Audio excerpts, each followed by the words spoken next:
Hello everyone and welcome back to Victra. Here is the result about the previous change we have done to our PC when we changed from local DC fan to a PWM dynamic fans. Here is the video if you don't see it. So as you know, those are the antique fans, the stock one who comes with the case.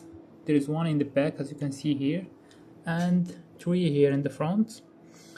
So how much fan actually we need, and do we need a PWM controlled fan? So here's our new set of fans, three reverse, to put them in here in place of those, and one normal to put it right in the back, all of them controlled by a PWM from the motherboard, as you can see.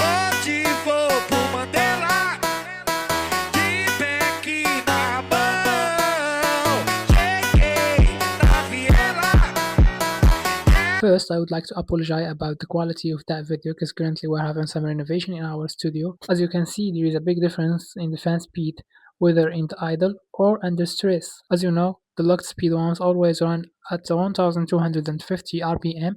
Meanwhile, the new dynamic ones are running at 700 RPM in the idle. On the other hand, as you can see, the locked one keep the same speed. Meanwhile, the new ones go up to 1900 RPM. This means less noise in the idle when we are like searching web, writing scripts, or watching video.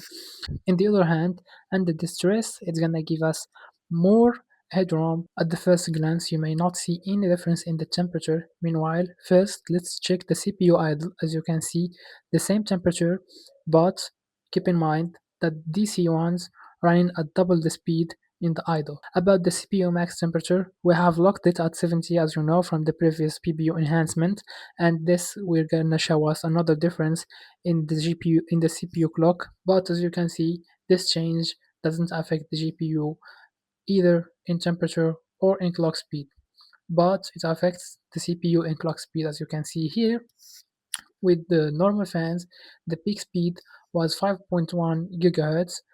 In the new dynamic one, we have reached 5.3, which is 200 megahertz more. On the other hand, in the average sustained CPU clock, we have gained 100 megahertz, as you can see here, as a difference. And this, what we name it first, the headroom temperature gain, as you can see here.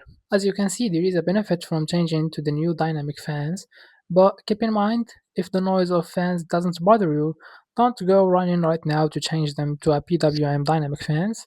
You can like change them if you want better aesthetics and better noise reduction, because those were my causes to this upgrade. Thank you for your watching. About the other question, how much fan do we actually need? The answer will be in the next video. So please subscribe, like this video. See you in the other one.